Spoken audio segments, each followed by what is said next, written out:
Hello, everyone. Happy New Year. We're allowed to say Happy New Year still, right? I think so. It's still the first week of January. It's Jen. We are back with an all-new season of Fat Mascara. Jess and I are kicking things off with an amazing interview.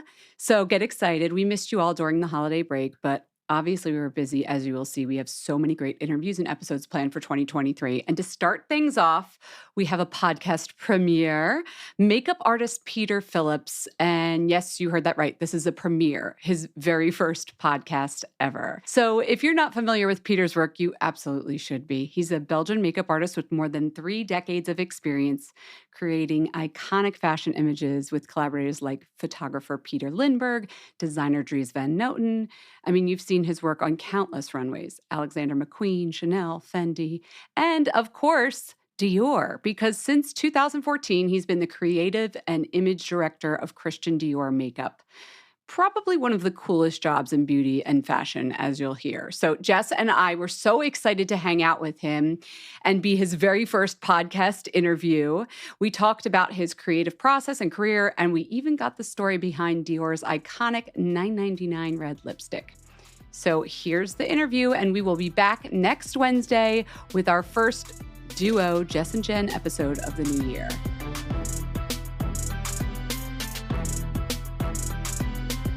Peter, thank you so much for coming to hang out with us in Fat Mascara. I'm so happy you're here. It's my pleasure. It's my first podcast. It's good to see you. Stop it. Exciting. Yeah, exactly. Yeah, it is. Oh, this is a big honor for us. Well, thank you so much for coming to FM. So you are the creative and image director for Dior makeup, but I feel like I need to rewind a little bit. What does a creative and image director for Dior do? Well, I wear many hats in my job. So I create concepts for makeup, I create the colors, and I also execute the looks for the shootings and the campaigns and the shows. Collaboration with the designers, with the fashion designers. I talk a lot. I do a lot of interviews. I make sure that I'm also a spokesperson, so I have to talk about the products that I create and design. I'm in contact with the labs, with the marketing teams.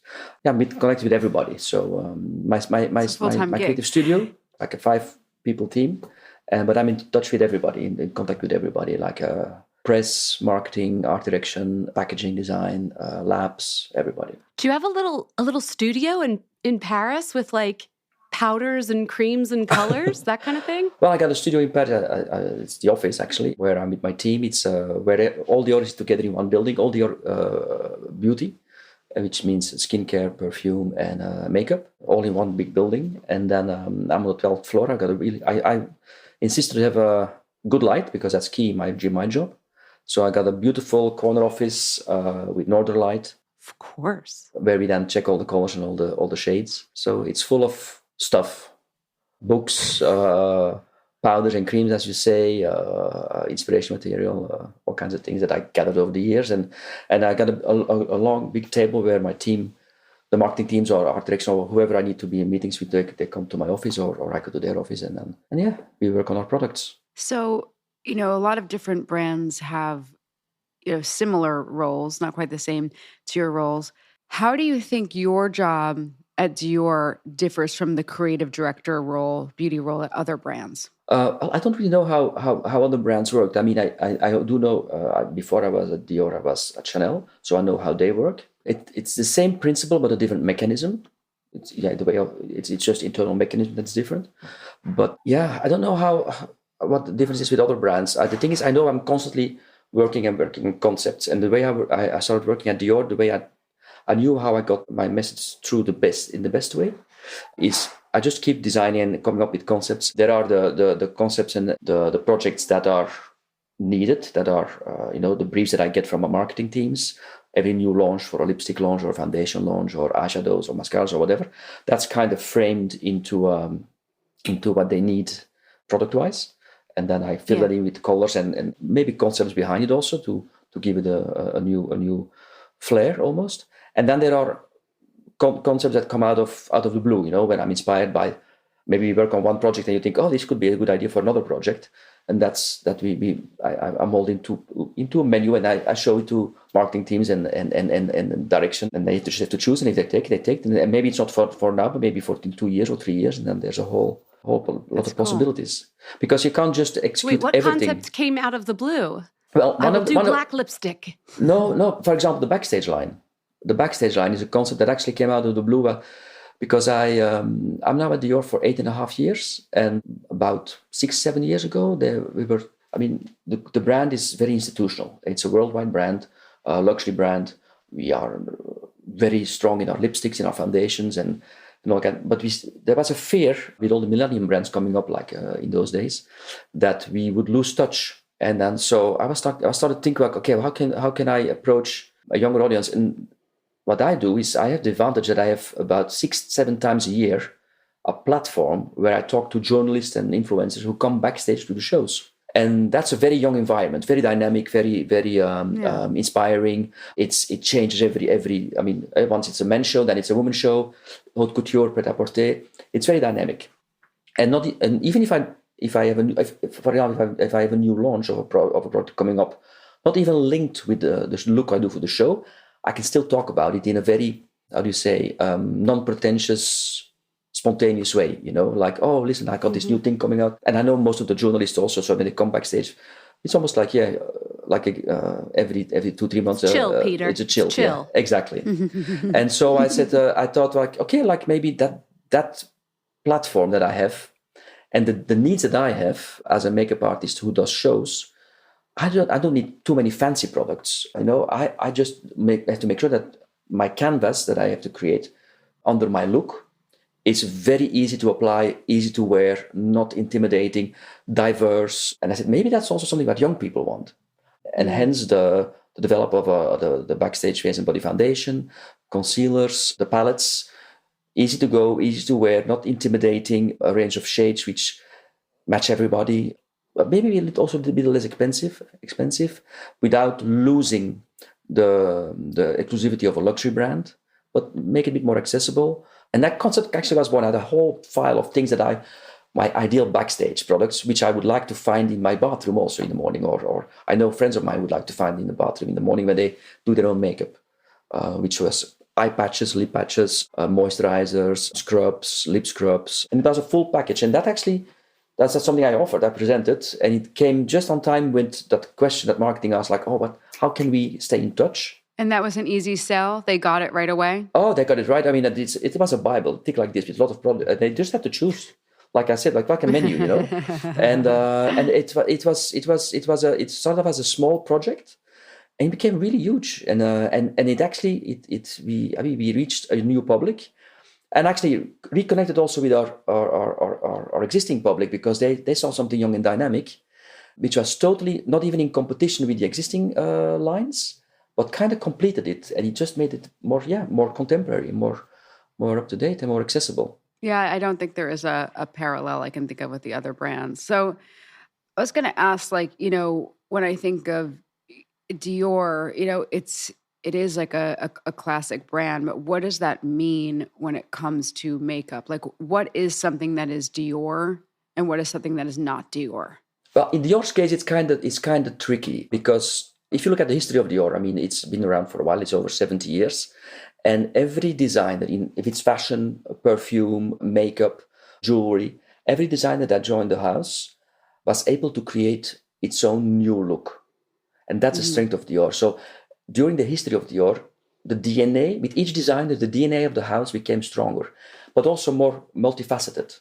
And that's the strength of Dior. That, I mean, if you just look at the history of just the fashion designers, if you look at what John Galliano did, and what now Maria Grazia does, it's like two opposite worlds, but they still are Dior, and they work for the Dior woman, because you can make it your own, and that works also with makeup. Dior woman is a multifaceted woman. She can go from very nude and very, very low-key makeup to exuberant, rich in colors and creative and expressive, and that's the strength of Dior. It's not too niche in a way. It's very particular, because it means that when I create collections, I have to make sure that I please to all those women, and that my colors are exciting, but at the same time not too scary, that the formulas are cover diversity in mixed skin, for example, dark skin, light skin, men and girls, all genders, whatever. I mean, it has to match everybody because it's a multifaceted audience that we have. Well, I think you just kind of answered it. Like, it's diverse, it's multifaceted, it's not too narrow. It's like dynamic. They say often Dior is a brand. One of our key inspiration is quite often the gardens and roses and flowers. But Dior is not one flower. Dior is a full bouquet. And, which is Peter, very... Yes, so poetic. I know. No, but that's my world. I work in that world, It's like... Right, like another brand might be a precious rose. It's always a perfect red lip, and it's just like that. You've got a bouquet of multifaceted to deal with it over at Dior. That's beautiful, exactly. And I think that's actually very clear. So you touched on the over 70-year history of Dior and the fashion designers. How do you translate the fashion into makeup? Or do you not even worry about what's going on with the clothes? Technically, I can't really worry about what's going on with the clothes because we work on such a different agenda. When we work on products, we work a year, 2 years ahead. I know that in fashion, quite often 2 months before the show, they kind of not really know yet. I mean, they have a basic idea, but they work much more short term. And also, what my situation is that I think fashion is for our work a locomotive, and it adds an extra spice to our products. But I have to keep in mind that not every woman wants to be fashionable, but every woman wants to be beautiful, which makes my work much larger. I think most of our, I don't know the numbers there, but a lot of our clients don't care about what's the latest trend in fashion. They don't know about fashion designers, but they do know that they can find a good lipstick or a great mascara. Or they want their skin to be perfected. Exactly. A product that performs without being trendy, but just by being beautiful. Yeah. Tell us the truth here. I know, so Jess and I have both worked at fashion magazines with editors who are like, they have hard and fast rules, like we're never doing pink on the cover or whatever it is. Is there some secret rules over at Dior, like never navy blue? Or is there anything that's off limits for you? No, I don't think so. No. Not that I know of. Okay. No. Do you also work on like packaging? For example, I know with this new collection, you have the Mitza Bricard inspired palette that has the leopard print. Mm-hmm. Do you get to have a say in all of the outer packaging or just in the colors inside? Yeah, the backstage line, the way it came into the shop is literally the draft that we it's like a basic draft that we drew up, like the transparent packaging. Like you drew up those bottles, and it kind of looked like that, almost like a collage mood board. The transparent compacts. We did new look collection last year, which was a Rouge Dior in a houndstooth, Pied de Poule houndstooth motif. Black and white, which was something that was beautiful. That was great. I grew up like 4 or 5 years ago already. Like it was like in a drawer, and then suddenly it came out. It was. I love how he talks just like I have an encyclopedia of ideas here. You just let me know when you need one. Yeah, sometimes they come back after 3 4 years, and it's kind of exciting because we only have this. You can't overload with ideas. You have to select and edit out a little bit to make sure that there's not an overdose of idea. Do you have a lot of ideas kind of like squirreled away for, 5 years from now, 2 years from now that you're going to drop on your bosses? No. No? No. I mean, it's not that I keep a secret drawer with things, I'm going to wait the right moment. No, because I know how long it takes. I think that was a reasonable question. No, it's a reasonable question, but practically, imagine if I have great ideas and I hide them for 5 years, it will probably take them 3 years before they get developed. I'll be retired by then. Okay. But I understand. No, I understand like not wanting to give everything away because then it's like sometimes then people discount them because they're like, oh, I'll pick this one. And then they've seen it and then you don't want to represent it. It's better to whenever there's a good idea, it's better to plant the seed and give it a chance to grow than to hide it and then suddenly confront people with it. Like, oh, now is the moment, because then it's probably too late by the time it gets launched, Okay.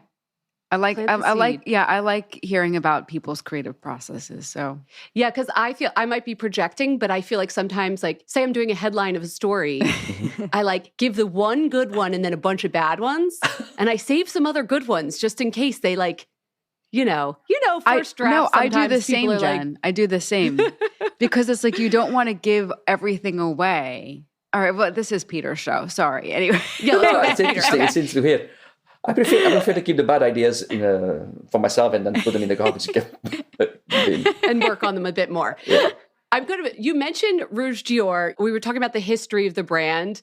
Can we talk about red lipstick? Because Jess and I know that there's this famous 999 red. Yes. Right? I don't know the history of that, and I feel like there's a story behind it. Can you share with us? I mean, to be honest, there is a story behind it. We don't really know exactly to the point, but there's a story in the house. It's been growing over the years, and it has to do with. I mean, I kind of wrote it down because I don't want to say anything wrong.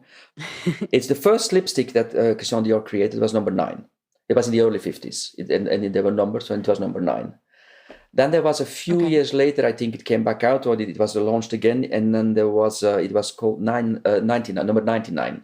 And then I know under Tien, a great makeup artist, photographer who was at Dior before me, he created, I think it was in the early 2000s, maybe 2003, something like that, 999. And that's how it kind of, and 9 seems to be a lucky number for Dior. I mean, like Christian Dior, we're very superstitious. Christian Dior is very superstitious, so that's something we cling on to. And apparently number 9 was a lucky number. It really did well, that lipstick shade. I'm not even sure, personally, if it was a proper red.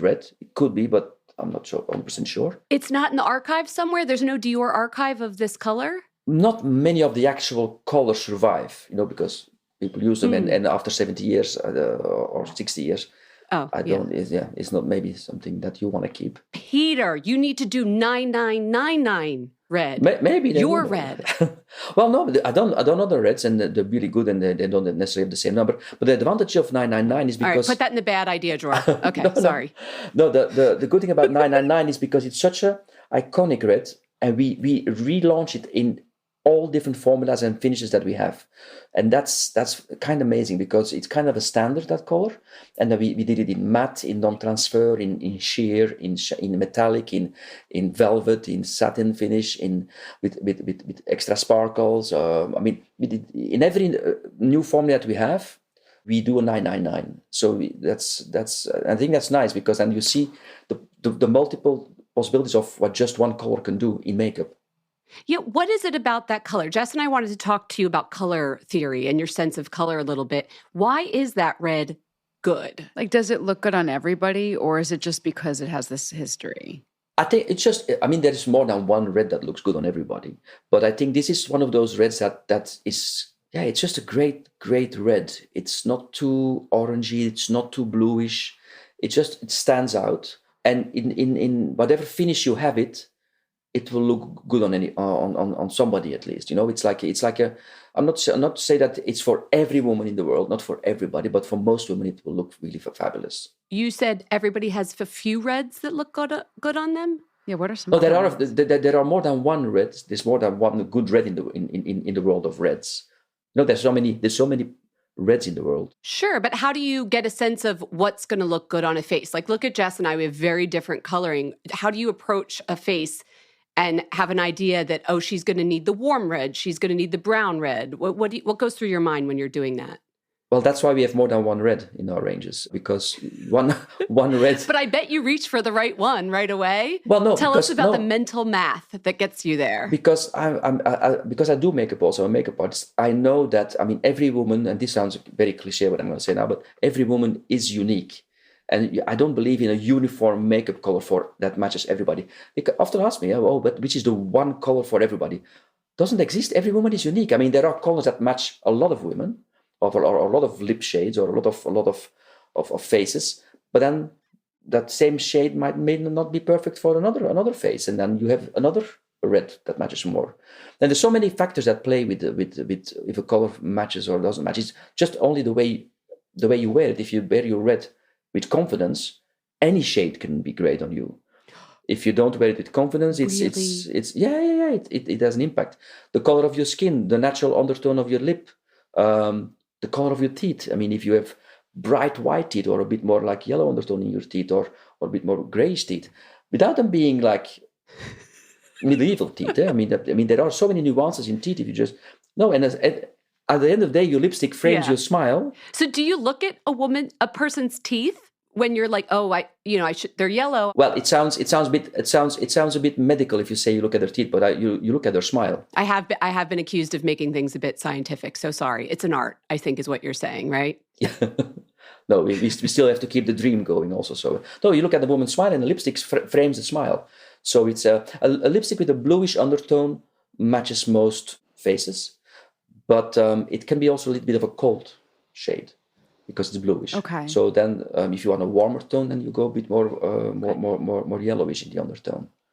So yeah, there's so many nuances. So Jen and I just did something recently, which is a bit of a throwback. I'm not sure if you're aware of this phenomenon, but you probably are. We got our like colors done. Do you know what that is? Like the lip tinting? No. No. Oh, no. It's much broader. So it's like we got our colors done. This might be a really American thing. I'm not sure, actually. Oh, with the fabrics? Okay. It's very American. But it's like we were assessed, our eyes, our skin tone, our hair, and I am a copper autumn and Jen is like a cool winter. So she can only wear like, icy colors like cobalt. They don't want me wearing brown or orange. I don't know. Right? Hot pink, black. Yes, but I wear autumnal colors like ochre and pumpkin, blah, blah, blah. That kind of test kind of can be helpful because I'm showing him my color guru. How can it be helpful? Cards. Do you like this sort of thing? It can help. It can help and be some sort of a guideline for people who are not sure what to wear. Challenged because not everybody is a not challenged.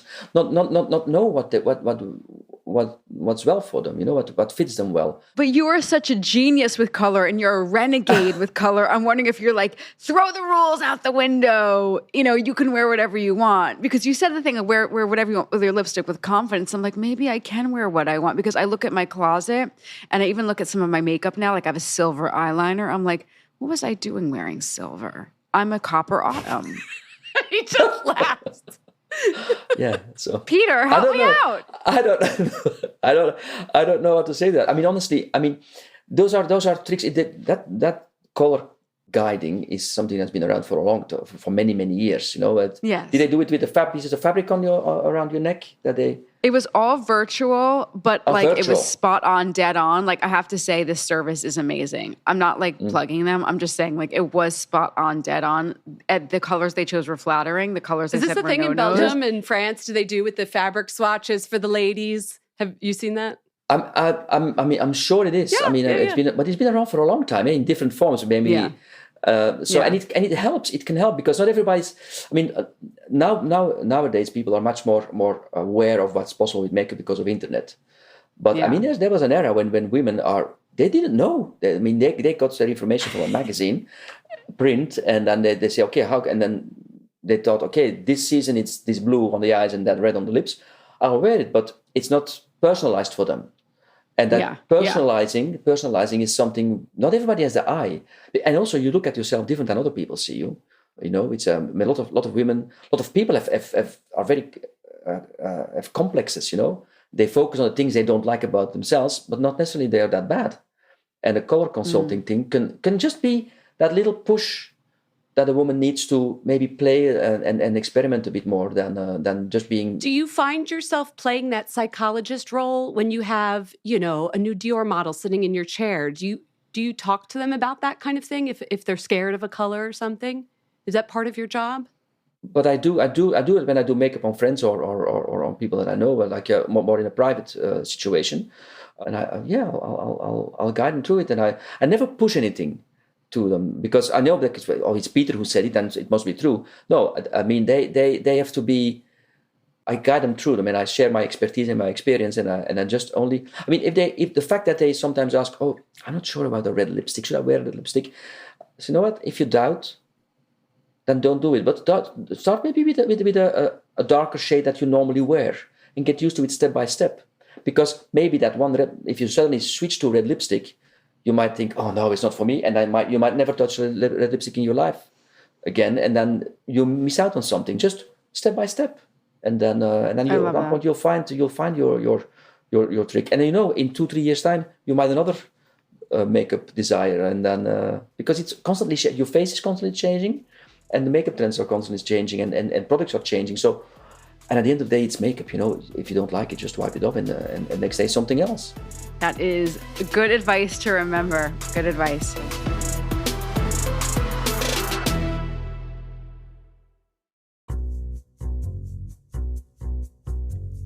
Hey everyone, so excited to tell you about Planta. Listen, Jen is going to take over and tell you a little bit more about Planta because she is our resident plant lady, plant guru. She knows everything. I'm the plant lady. I'm fine with that. But I'm really excited about this because often somebody will bring me a plant and I won't know what it is. And the thing here is, I don't know if it's safe for pets. Cats are like really not okay with a lot of plants. They can be toxic. So the fact that Planta has a plant identification system is amazing. Oh yeah, it's built into your camera so you can figure out what things are, but it's way more than that. It's an app made by plant experts for plant lovers. If you guys saw my house, it's basically a jungle and I use this all the time. They give you an intelligent care schedule. So it's going to remind you when to water, fertilize, clean, shower. Yes, I shower my plants. You should shower your plants too. And sometimes I'm like, when did I last do this? Because they get all dusty. Anyway, the app handles all of that for you. There's also a cool feature, a light meter. So you can walk around and find like, oh, this plant will do the best in this corner or near this window. Dr. Planta, that part of the app is like, what's happening to the leaves? I need a little help here. So that helps you figure that out. The plant identification that Jess talked about, it like takes over so you don't really have to think. If you say you don't have a green thumb, but you really like plants, get the Planta app. It will be your green thumb. See thousands of great reviews and join 20 million plants around the world. Download the Planta app today and use code FATMASCARA20 to get 20% off. That's Planta, Planta. Just search for the Planta app in your app store and then use the code FATMASCARA20 to get 20% off.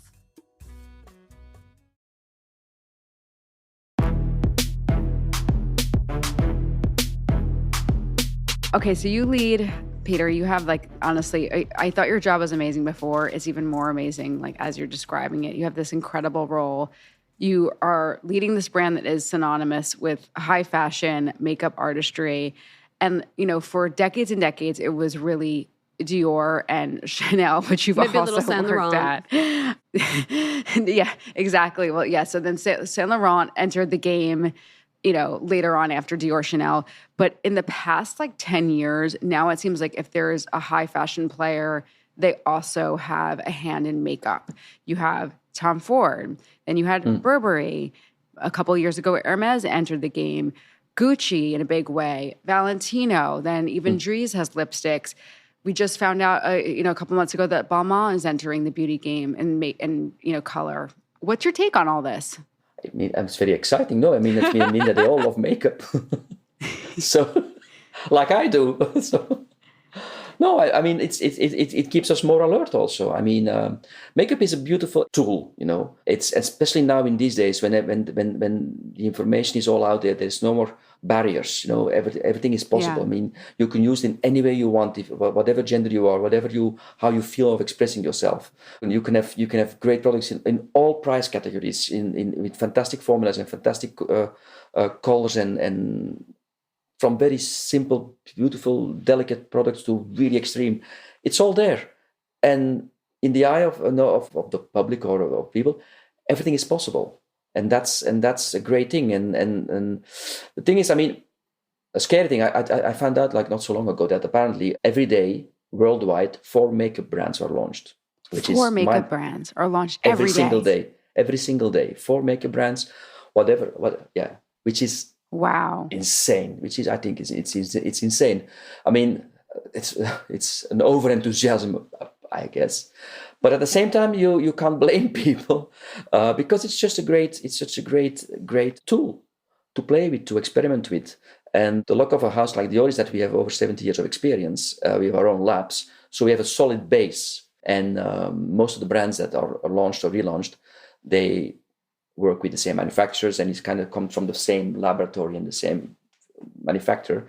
So they're good quality products, but it's more marketing driven and Yeah. they don't have that history to lean on. They're actually starting to create their own history, but it's in the early days, But yeah, I think it's a great thing. And it keeps us alert also. We have to stay alert and stay young and stay dynamic and make sure we stay loyal to our clients, but also make sure that we seduce a younger public. I like your optimism. I feel like I approach a lot of times with cynicism, and I like that you're like, it's going to keep me on my toes, more fun for people to try. You did mention that there's high, there's low, there's all of that. I'd like to talk about your kit.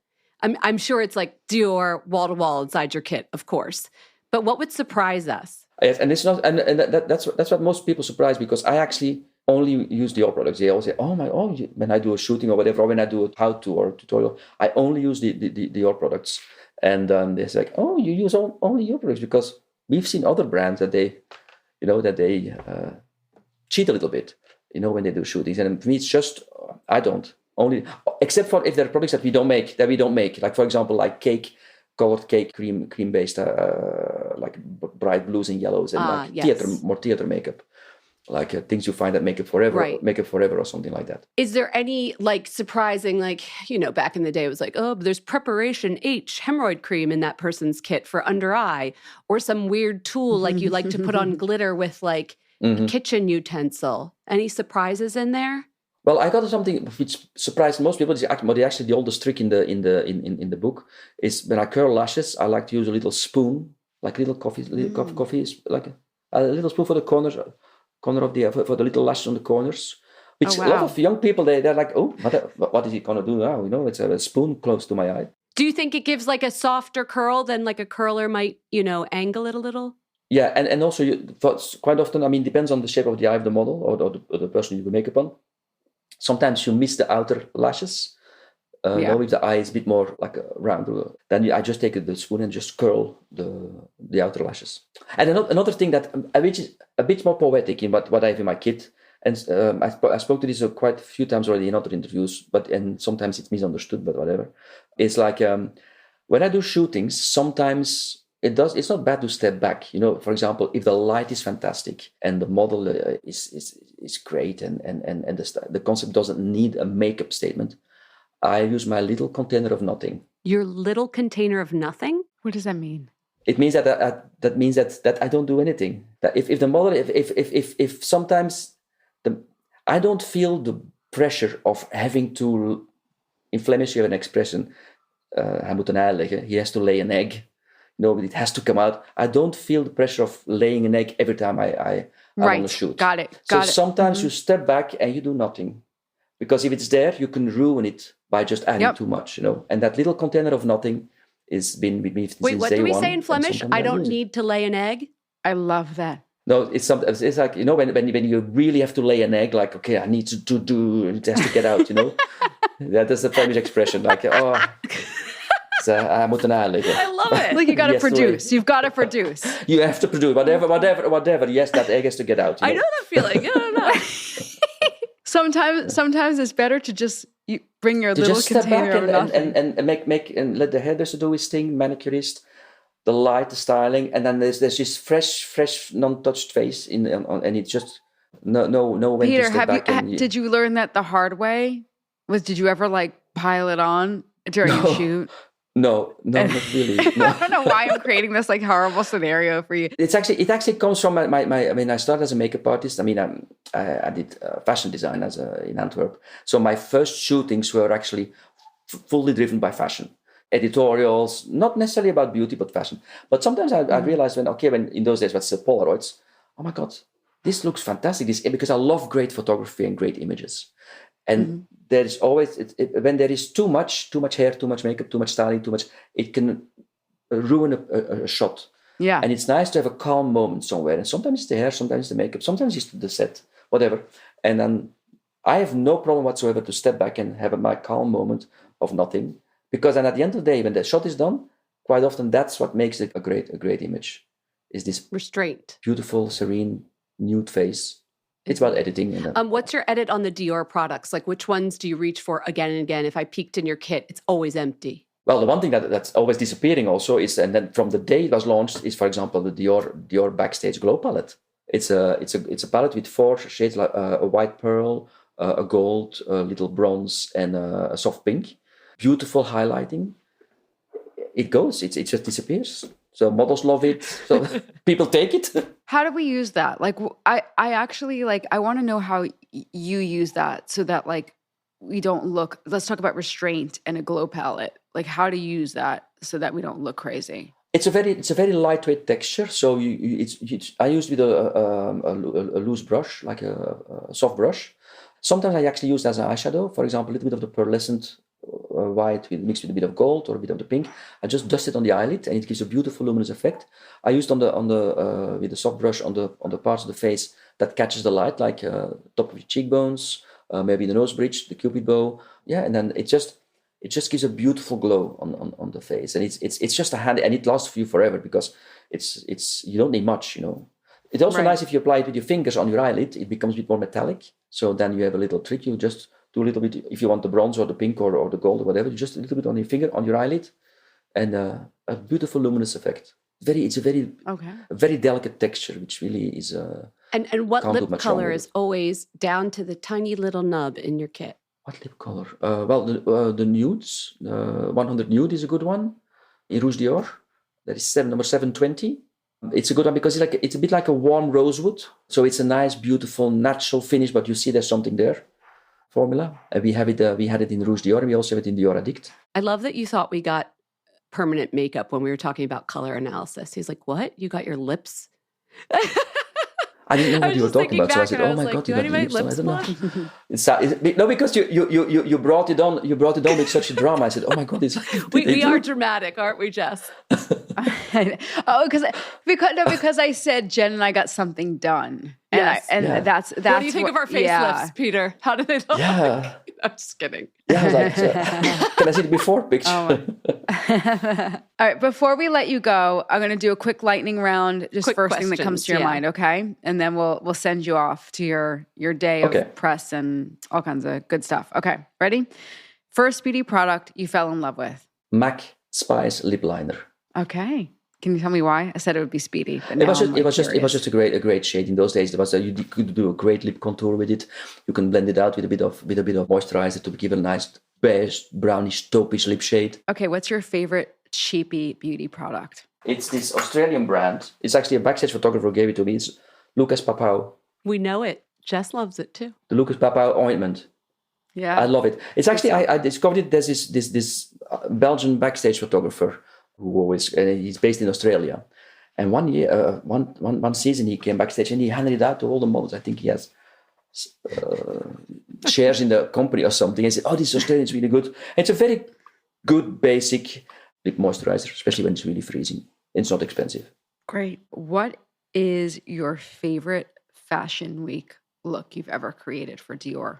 I actually love the one. I think it was a collection that Maria Grazia did, and it's with a lot of tartans. And it's a very graphic 60s kind of eyeliner inspired with just drawn bars under the eye. You drew the lashes underneath the eye? Yeah, under the eye. It's like it was a take on a Twiggy makeup, but then make it almost like robotic, almost like a cartoonish. Really drawn straight lines under the eye, but very almost like a cubist style. So yeah, very graphic. Okay, most indulgent snack. What's your favorite? I love everything. That's my weekend. I love salty snacks, sweet snacks. I mean, my luck is that I'm lactose intolerant, so otherwise I could be rolling out of the building.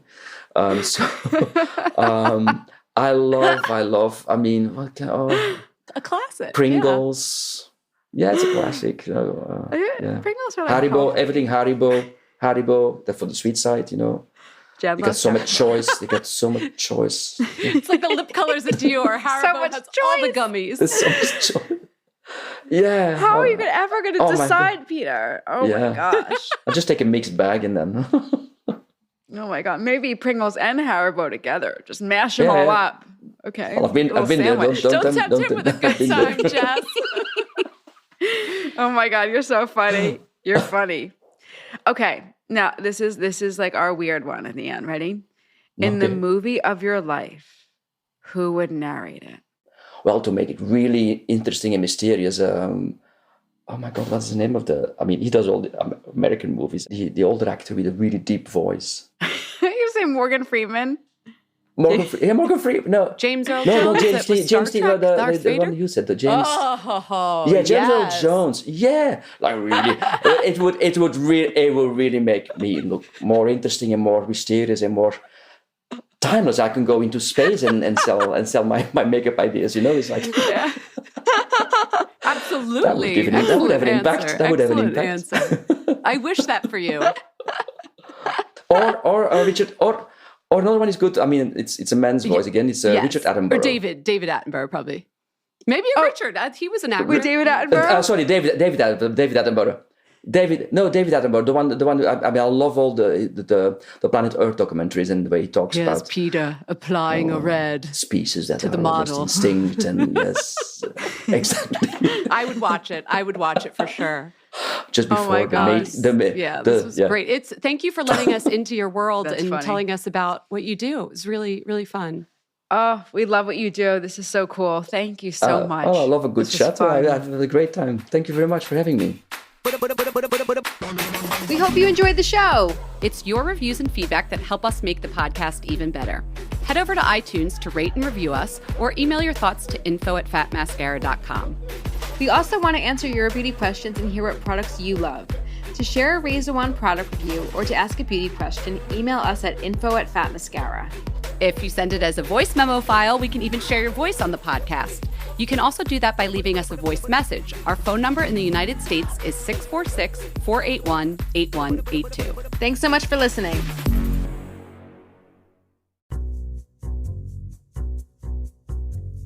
Hey everyone, so excited to tell you about Planta. Listen, Jen is going to take over and tell you a little bit more about Planta because she is our resident plant lady, plant guru. She knows everything. I'm the plant lady. I'm fine with that.